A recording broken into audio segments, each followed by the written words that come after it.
Welcome to Chillin' 101. We hope this video helps. You begin by confirming the firearm is unloaded and pointed in a safe direction. Next, remove the bolt or open the action so you can access the bore.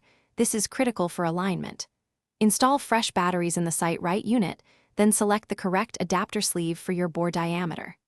Insert the adapter, seat it firmly, and twist until snug. This centers the laser in the barrel.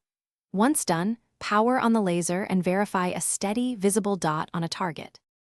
Mount the firearm securely in a rest or sandbags to eliminate movement because stability directly affects alignment.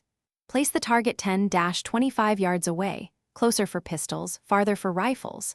With the laser projecting a dot, look through your scope or sights and note the dot's position relative to the crosshair. Adjust windage and elevation turrets in small increments, moving the crosshair toward the laser dot. After each change, recheck the dot. Repeat until the crosshair and laser coincide at the chosen distance. Once alignment matches at your chosen distance, carefully power off and remove the laser bore sighter. Reinstall the bolt or close the action, and verify scope rings and mount screws are torqued to manufacturer specs. This preserves zero.